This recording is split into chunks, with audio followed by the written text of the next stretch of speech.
আলহামদুলিল্লাহ, আমরা আল্লাহ শুকরিয়া যে আল্লাহ রাব্বুল আলামিনের শেষ মেহেরবানিতে আমরা সামাজিক দায়বদ্ধতা, বিবেকের তাড়নায়, ইমানের তাগিদে মূলত মাঝে মধ্যে এরকম সামাজিক কার্যক্রমগুলো করে থাকি।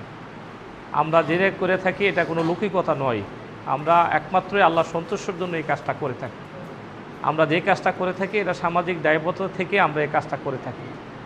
আমাদের এই সামাজিক কাজগুলো করার জন্য আল্লাহ নির্দেশ দিয়েছেন যে কুনতুম খায়রুল উম্মাত উখরিজাত লিন-নাস, তোমরাই সর্বশ্রেষ্ঠ জাতি, তোমাদেরকে সৃষ্টি করা হয়েছে মানব জাতির কল্যাণের জন্য। আল্লাহর এই নির্দেশটা পালন করার জন্য আমরা এই সামাজিক কাজের সাথে সম্পৃক্ত হই, সামাজিক কাজ বাস্তবায়ন করার চেষ্টা করি। আজকে যারা আমাদের এই সমাজের অংশ, আমাদের কারো ভাই, কারো বোন, কারো মা, কারো বাবা, এই সকল যারা সমাজে আছেন কিন্তু শারীরিকভাবে আমরা যেভাবে যারা সুস্থ আছি, সুন্দরভাবে চলতে পারি, তারা চলতে পারেন না। তাদের এই চলার পথে তারা অসুস্থতাটায় তাদের জন্য বড় বাধা।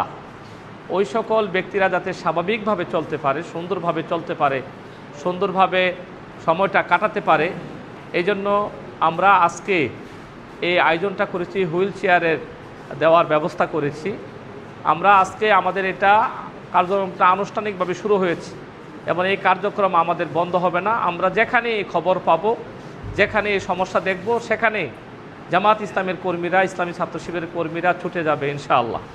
আমাদেরকে জানালে আমরা তাদের পাশে থাকার চেষ্টা করব। এটা আমাদের কমিটমেন্ট। শুধু এই শারীরিক প্রতিবন্ধী ভাই বোনদের পাশেই নয়, যেখানে দুর্যোগ, যেখানে সংকট, সেখানে আমরা যাওয়ার চেষ্টা করছি। জামাত ইসলামী একটি দায়িত্বশীল সংগঠন হিসাবে, জামাত ইসলামী মানবিক একটি আন্দোলন হিসাবে, জামাত ইসলামী এই সমাজের জন্য, মানবতার জন্য তার সাধ্য যতটুকু আছে, সুযোগ যতটুকু আছে, সবটুকু দিয়ে মানুষের পাশে দাঁড়ানোর চেষ্টা করছি। ইনশাআল্লাহ আমরা এই কাজটি করার চেষ্টা করব। আল্লাহ আমাদেরকে যতদিন বাঁচিয়ে রাখেন, আমাদের যতদিন আমরা টিকে থাকব, আমরা ইনশাআল্লাহ এই কাজটি করে থাকবো ইনশাআল্লাহ। আপনাদের সহযোগিতা চাই, আপনাদের দোয়া চাই। দ্বিতীয় কথা হলো, আমাদের এই সমাজের এই মানুষগুলোর জন্য দেখভাল করার জন্য সরকারের পক্ষ থেকে সমাজসেবা মন্ত্রণালয়, সমাজ কল্যাণ মন্ত্রণালয় আছে, সমাজসেবা অফিসগুলো আছে। কিন্তু দুঃখজনক হলো সত্য, আমাদের সমাজ কল্যাণ মন্ত্রণালয়ের অধীনে এই যে বরাদ্দগুলো আছে, এই বরাদ্দগুলো কিন্তু আসলে তৃণমূল পর্যন্ত পৌঁছে না। তার কারণ হলো, যাদের উপর দায়িত্ব রাষ্ট্রের মানুষের দেখভাল করা, মানুষের সমস্যা দেখা, সমাধান করা, তাদের বিপদ আপদে তাদের পাশে দাঁড়ানো, তারা ওই বিষয়টি ওইভাবে দায়িত্ব নিয়ে মূলত এই কাজটি করছে না।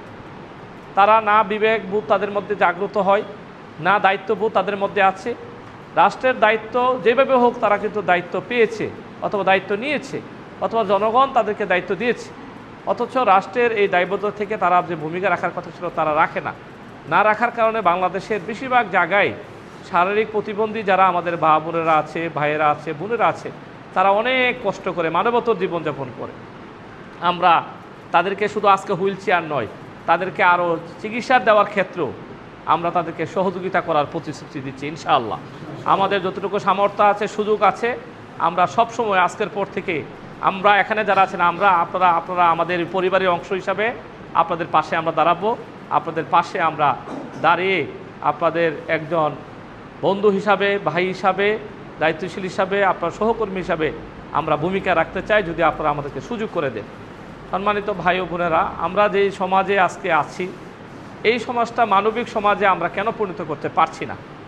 এই সমাজের প্রত্যেকটা কাজ কেন মানুষের জন্য হয় না? একটা মানুষ তো আল্লাহ সৃষ্টিই করেছেন, একজন আরেকজনের বিপদে থাকবে, দুর্যোগে সংকটে তার পাশে দাঁড়াবে, একজন মানুষের দুঃখে দুঃখী হবে, সুখে সুখী হবে।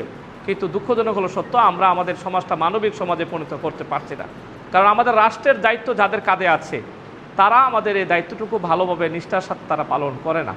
তারা মনে করে তারা সেখানে লুটপাট করা ছাড়া, তারা আখের গুছানো ছাড়া তারা কিন্তু আসলে মানুষের জন্য, মানবতার জন্য তারা কিছু কাজ করে না।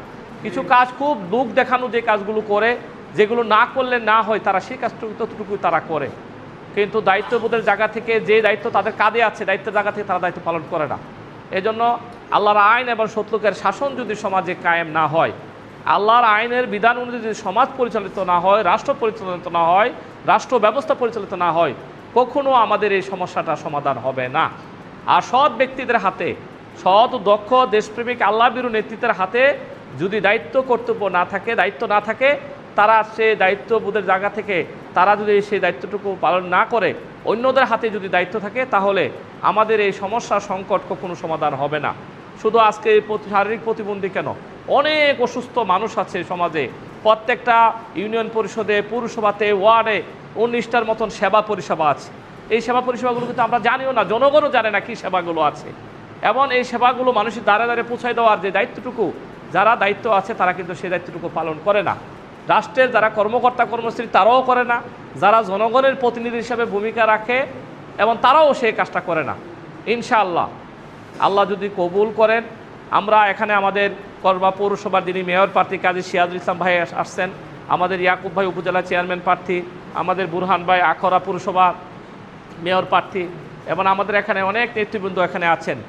আমাদের সকল নেতৃবৃন্দ এখানে উপস্থিত আছেন, যাদেরকে মূলত সংগঠনের পক্ষ থেকে দায়িত্ব দেওয়া হয়েছে যে মানুষের মানবতার কল্যাণের জন্য তারা নিজেদেরকে নিবেদিত প্রাণ হিসেবে ভূমিকা রাখবে। ইনশাআল্লাহ আমাদের এই ভাইয়েরা যদি দায়িত্ব পায়, এই জনগণ যদি স্বতঃস্ফূর্তভাবে তাদেরকে দায়িত্ব দেয়, ইনশাআল্লাহ আমরা আপনাদেরকে এতটুকু বলতে পারি, তাদেরকে সামনে রেখে আমরা মানুষের দ্বারে দ্বারে আমরা পৌঁছে যাব।